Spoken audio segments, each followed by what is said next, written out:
Quinta-feira, 27 de abril de 2023, e temos a notícia de que o Ricardo Capelli, novo ministro-chefe do Gabinete de Segurança Institucional provisório, já admitiu mais 58 funcionários a mais a serviço lá, todos ligados à antiga administração do general Augusto Heleno, do Bolsonaro.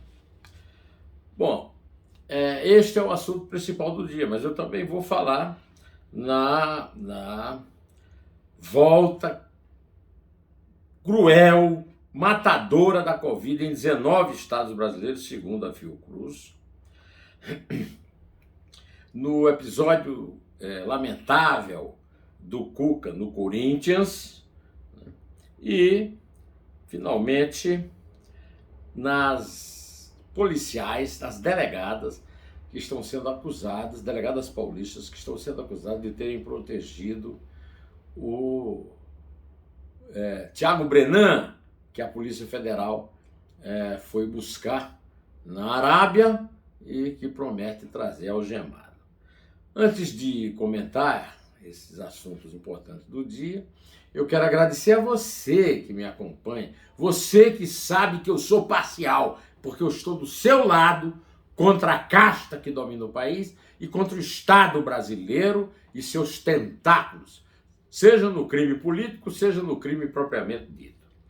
Pois bem, vamos começar pelo Ricardo Capelli. Ricardo Capelli é um jornalista do Maranhão, nomeado pelo Flávio Dino para ser chefe do Gabinete de Segurança Institucional provisório, da mesma forma que ele foi governador do Distrito Federal provisório, ou seja, o Coringa do Flávio Dino, e que ele agora, de posse desse novo cargo, ele demitiu mais 58 funcionários lá do GSI, basicamente tem um órgão só, que é a Agência Brasileira de Inteligência, a ABIN, né?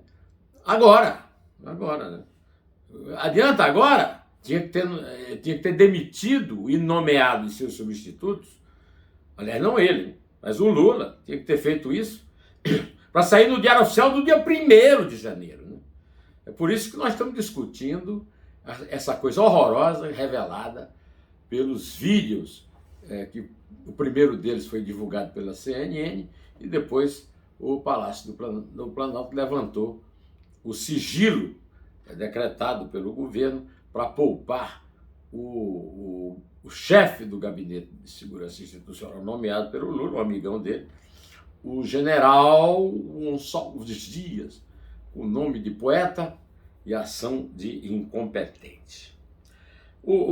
Qualquer administrador de botequim, digamos que o cara compra um botequim, aí quando ele compra o botequim, a primeira coisa que ele faz é mudar o caixa, algum garçom, o maître da sua confiança, colocar lá no lugar do antigo dono.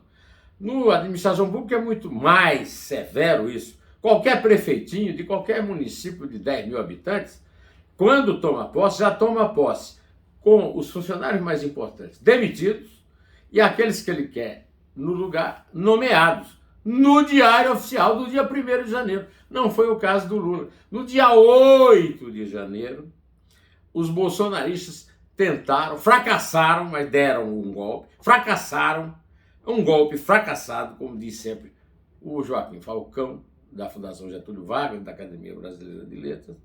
Por quê? Porque estavam todos sendo usados como se funcionários fossem do serviço que é dito de informação, de contar segredos para o presidente da República. Aí o general foi demitido e foi nomeado o factotum do Flávio Dino, que é Ricardo Capelli. Ricardo Capelli é jornalista. Que eu saiba, o Ricardo Capelli não tem a menor informação sobre qualquer serviço de informação do mundo, começando pelo FBI nos Estados Unidos, pelo KGB, lá do tempo dos czares na Rússia. Como é que vai dirigir? Agora começa a admitir, começa a admitir os bolsonaristas, que é uma prova, é uma evidência de incompetência do Lula, do ministro da Justiça, do ministro da Defesa, Múcio Monteiro, e do governo Lula inteiro. Os vídeos são a denúncia disso. O general Gonçalves Dias foi sozinho ali conviver com os malandros que invadiram. E agora, pelos números das demissões, nós vemos o tamanho dessa incompetência, a dimensão dessa incompetência e do risco que o país correu de ter um golpe de verdade, não um golpe bolsonarista fracassado. Meus amigos, realmente é de lascar. Também de lascar é a notícia dada pela Fundação Instituto Oswaldo Cruz, Fiocruz, dos estados brasileiros em que crescem os casos graves de Covid agora, hoje, neste momento. Alagoas, Bahia, Ceará, Espírito Santo, Maranhão, Mato Grosso, Pará, Paraíba, Rio Grande do Norte, Rio Grande do Sul, Rio de Janeiro, Rondônia, Roraima, Santa Catarina, Sergipe e Tocantins. Quase todos os estados do Brasil. É o fim da picada. As pessoas estão lidando com a Covid como se, inclusive as autoridades, não se vê mais ninguém com máscara nas ruas em São Paulo. O governador abriu mão, né, da máscara, até porque é um bolsonarista, né, e acha que máscara não ajuda em nada e que vacina mata, não salva, né, o tal do governador de São Paulo, né, o Tarcísio de Freitas. Pois é, então, meus amigos, a coisa é essa. Temos que enfrentar a Covid ainda. Outra coisa que nós estamos agora também tendo de enfrentar são os craques brasileiros que vão para o exterior e envergonham o Brasil assediando ou estuprando menores de idade. O caso que agora ganhou relevância já tem muito tempo, 15 anos no mínimo, né? O técnico Cuca, muito bem sucedido como técnico, já foi até campeão da Libertadores da América pelo Atlético Mineiro, foi técnico de todos os grandes clubes do Brasil.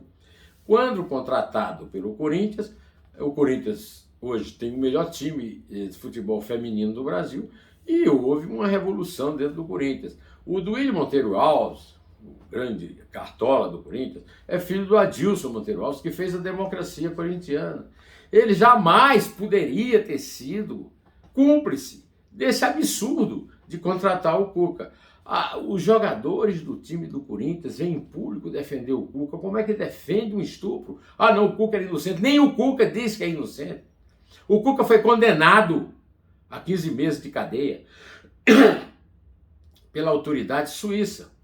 O advogado da menina que disse ter sido estuprada por ele, o advogado já disse que foi encontrado material, esperma do Cuca e de mais 2 jogadores, um jogador chamado Fernando Cartola e outro chamado Henrique Eges.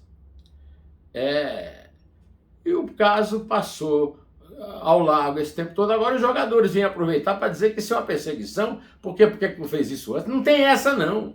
O Dani Alves foi condenado na Espanha e isso levantou o caso do Robinho e agora está mostrando a reação indignada e correta das pessoas que não convivem com esse tipo de crime com naturalidade.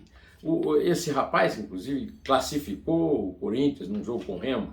O Cuca estreou perdendo para o Remo do Pará por 2-0, depois ganhou aqui e ganhou nos pênaltis para se classificar para a Copa do Brasil. E o herói do jogo, né, o atacante do Corinthians, o goleador, defendeu o Tite. Olha, o Tite. E além do mais, ainda acusou a jornalista Ana Matos de ter sido, insultado. Não, ela deu apenas uma notícia que muitos jornalistas homens dela e ele não se lembrou dela. Por que que esse rapaz aí só se lembra da mulher? Não lembra de nenhum macho alfa, né? Aliás, esses machos de alfa não tem nada, né? outro estuprador e violento contra a mulher é o Ricaço de Recife, da famosa família Brenan. Na verdade ele é Fernandes Vieira, mas o lado materno vai para o Renan, para o Brenan, está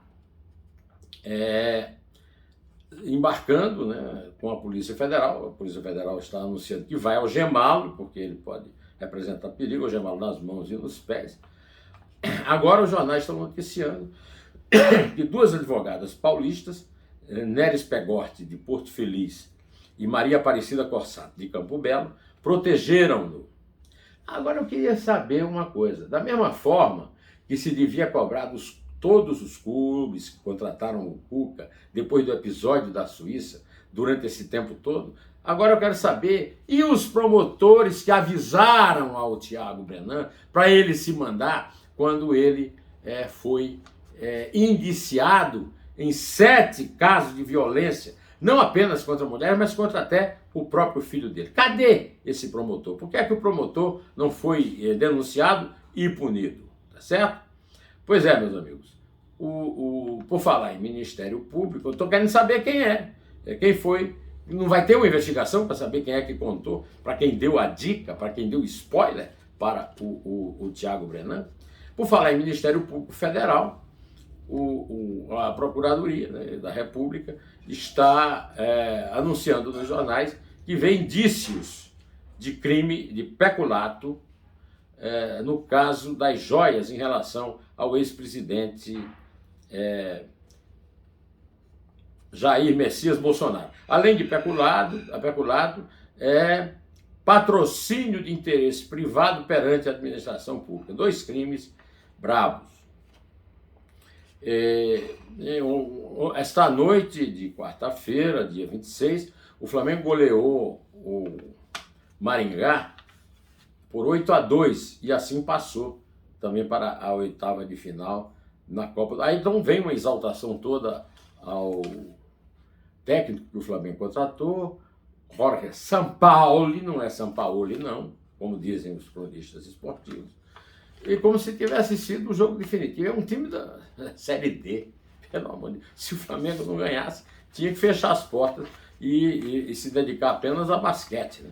Vamos esperar para ver como é que ele vai se comportar num Flamengo e Palmeiras, num Flamengo e Fluminense, que é o time da vez, é o favorito da vez, ou no Flamengo e São Paulo. São Paulo contratou o Dorival Júnior, que o Flamengo desprezou depois de ganhar Copa do Brasil e Libertadores da América, para contratar e pagar 20 bilhões de multa a um português que perdeu mais jogos nesses 4 primeiros meses do ano do que no ano passado inteiro, né? O Flamengo, é claro. Bem, meus amigos, o movimento dos trabalhadores sem terra, com o apoio, a admiração do Lula, que levou inclusive João Pedro Stedley para a China, invadiu agora 10 fazendas da Suzano no Espírito Santo. E quando foi dito aos líderes do movimento que a justiça punirá, eles dizem, não estão nem aí, né? Eles têm o apoio do Lulinha, né? Pois para terminar, eu quero avisar que o filólogo Ricardo Cavalieri ganhou por 35-2 a vaga da cadeira de Cleonice Berardinelli na Academia Brasileira de Letras. Eu quero aqui aproveitar para dar os meus parabéns para ele.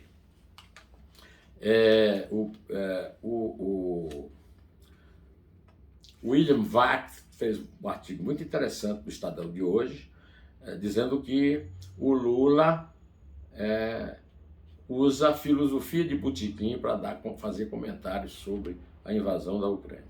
E eu quero convidar você, para vocês não perderem, se é que já perderam, né, o Neumann Entrevista desta semana com Joaci Góes, falando do seu livro Esquerdas e Direitas e mostrando com muita clareza todos os erros da esquerda brasileira, que tomou conta da chamada democracia do amor e está fazendo todas as lambanças no governo Lula, e também dos 2 dedos de prosa com o poeta Antônio Carlos Sequim, da Academia Brasileira de Letras, da Universidade Federal do Rio de Janeiro, que lançou 2 livros excepcionais, relançou 2 livros excepcionais.